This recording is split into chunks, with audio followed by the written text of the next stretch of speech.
کچھ مقامات ایسے ہیں جو امام زمانہ عجل اللہ تعالیٰ فرجہ شریف سے منسوب ہیں۔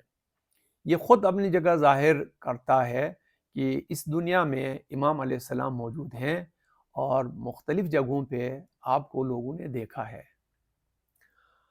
ان میں سے تو بعض مقامات امام مہدی علیہ السلام سے منسوب ہیں، اور شیعہ غیبت کبریٰ کے زمانے میں آپ سے راز و نیاز کرنے کے لیے ان مقامات کی زیارت کرتے رہتے ہیں، حاضر ہوتے رہتے ہیں، اور بے شمار علماء اعلام اور اولیاء نے امام علیہ السلام سے ان مقامات مقدسہ پر ملاقاتیں بھی کی ہیں۔ پہلی جگہ جو بہت زیادہ مشہور ہے وہ سرداب غیبت ہے۔ سرداب پرانے زمانے میں چونکہ بجلی وغیرہ نہیں تھی، پنکھا ایئر کنڈیشن نہیں ہوتا تھا، تو گرم علاقوں میں لوگ اپنے گھروں کے نیچے ایک تہخانہ بناتے تھے، اور گرمیوں میں وہ اس تہخانے میں جاتے تھے۔ خاص طور سے دن کے وقت جب بہت زیادہ گرمی ہوتی ہے وہ تہخانے میں جاتے تھے، اس کو سرداب کہا جاتا ہے۔ تو امام حسن العسکری علیہ السلام اور امام النقی علیہ السلام جس مکان میں رہتے تھے اسی میں ہی ایک سردابی بنا ہوا تھا۔ تو کہا یہ جاتا ہے کہ امام علیہ السلام کو آخری بار لوگوں نے اسی سرداب میں عبادت کرتے ہوئے دیکھا، اس کے بعد آپ کو کسی نے نہیں دیکھا۔ یہ مقام سامرا میں ہے جو امام ہادی اور امام عسکری علیہ السلام اور امام زمانہ کی عبادتگاہ رہی ہے۔ آج کل جب میں 2000 میں زیارات کے لیے گیا تھا، اس وقت یہ سرداب مقدس اپنی اوریجنل حالت میں تھی اور ہم نے اس وقت زیارت کی تھی۔ ابھی اس سرداب کے ارد گرد بہت زیادہ تعمیرات کی ہیں، اور نیچے زیر زمین ایک بہت بڑا ہال بنایا ہے، تو مومنین وہاں جا کے زیارت کرتے ہیں اور دعائیں پڑھتے ہیں۔ اصلی سرداب جو ہے نا وہ عام طور سے لوگوں کو اس کی زیارت کرنے کا موقع نہیں ملتا، کیونکہ وہ جگہ کم ہے، تو کئی دفعہ یہ ہو سکتا ہے کہ لوگوں کو جانے دیا جائے تو بھیڑ کی وجہ سے جو ہے نا وہ کوئی خدا نخواستہ کوئی سانحہ رومانہ نہ ہو جائے۔ دوسری جگہ مسجد سہلہ ہے، یہ کوفہ میں واقع ہے، اور یہ مسجد امام زمانہ سے منسوب ہے، اور اس کے درمیانی حصے میں مقام حضرت یونس اور مقام حضرت سجاد واقع ہیں۔ بعض روایت کے مطابق امام زمانہ ظہور کے بعد اسی مسجد میں سکونت پذیر ہوں گے۔ تو بیار الانوار کے روایت کے مطابق، اس روایت کے مطابق امام علیہ السلام کا گویا گھر ہوگا یہ غیبت ظہور کے بعد۔ ایک اور جگہ ہے جس کا نام ذی طوا، مکہ کے ایک علاقے کا نام ہے جو حرم کے حدود میں داخل ہے۔ حدود حرم سے مراد خانہ کعبہ کے ارد گرد کا شہر مکہ کا وہ علاقہ ہے جو حدود حرم کہلاتا ہے۔ تو گویا حدود حرم سے مراد ہے کہ مکہ معظمہ میں خانہ کعبہ کے قریب ترین کے علاقے میں یہ ہے، اور بعض روایات کے مطابق آپ کا مقام ظہور، بعض روایات کے مطابق امام مہدی عجل اللہ تعالیٰ فرجہ شریف اسی علاقے میں زندگی بسر کرتے ہیں، ہو سکتا ہے زیادہ تر وہیں پہ آپ زندگی بسر کرتے ہوں۔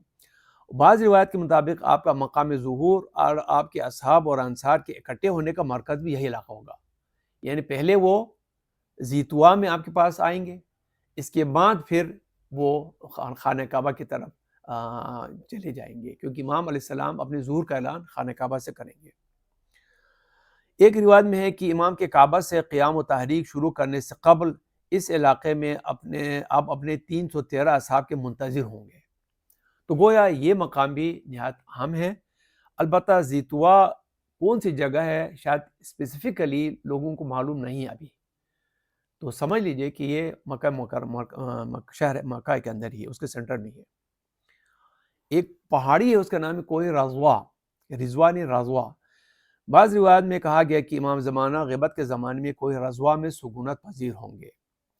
کوہ رضوا تہامہ کے پہاڑوں میں سے ہے جو ینبوع البحر کے شمال مشرق اور مدینہ کے درمیان واقع ہے، یہ بھی آج کے سعودی عربیہ ہی میں ہے۔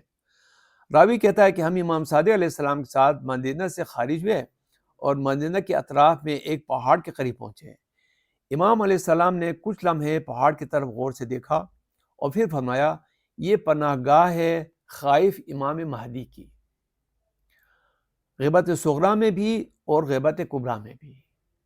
تو گویا یہ ایک پہاڑ ہے، شاید ویران سی جگہ ہے، اور اس کی وجہ سے عام لوگ وہاں نہیں رہتے ہیں، شاید امام علیہ السلام ہجوم سے بچنے کے لیے یا ہٹ کے رہنے کے لیے وہاں تشریف رکھتے ہوں گے۔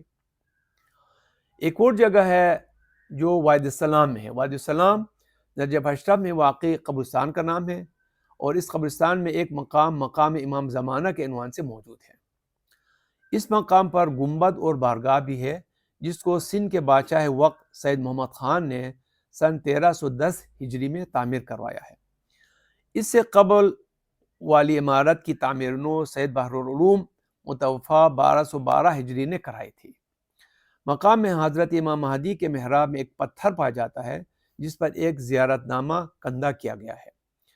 اس پتھر پر کندکاری کا کام 9 شعبان سن 1200 ہجری کو مکمل ہوا ہے۔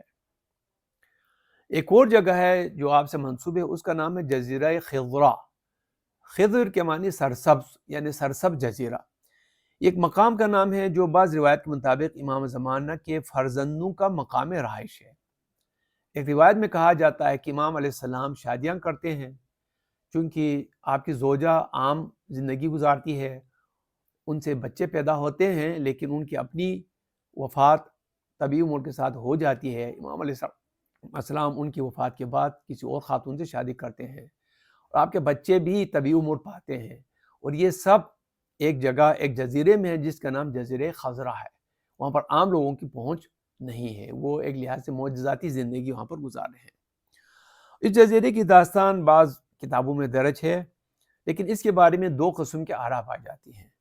کچھ کہتے ہیں کہ یہ ہوگا، اور کچھ کہتے ہیں کہ یہ داستان ہے، چونکہ ایک آدمی نے بیان کیا ہے، اور اتنا اہم واقعہ صرف ایک آدمی کی رائے سے یا اس کے قول سے اس پہ ہمیں یقین نہیں کر سکتے۔ تو بہرحال اگر کسی کو یقین آ جائے اس کی بات پہ، کوئی مقام تعجب بھی نہیں ہے۔ آخری جگہ جو آپ سے منسوب ہے وہ ہے طیبہ۔ یہ بھی بعض روایت کی روح سے عصر غیبت میں امام زمانہ علیہ السلام کے مقام سکونت کے طور پر متعارف کرایا گیا ہے۔ کہا گیا ہے کہ طیبہ سے مراد مدینہ منورہ ہی ہے۔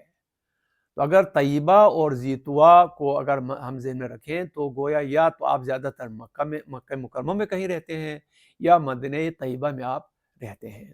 تو یہ وہ مقامات ہیں جہاں پہ آپ کے رہنے کی جگہ ہے۔ اس کے بعد ایران میں ایک مسجد ہے جس کا نام ہے مسجد جمکران۔ یہ مسجد قم کے نواح میں ہے۔ یہ جمکران نامی گاؤں میں واقع ہے۔ پہلے گاؤں شہر سے باہر تھا، لیکن اب شہر سے متصل ہو چکا ہے۔ یہ مسجد امام زمانہ عجل اللہ تعالی فرجہ شریف کے حکم پر حسن بن مصلح جمکرانی کے ہاتھوں تعمیر ہوئی ہے۔ انقلابی اسلامی ایران کے بعد اس مسجد کی بہت توسیع کی گئی اور اب بہت زیادہ وسیع کی گئی ہے۔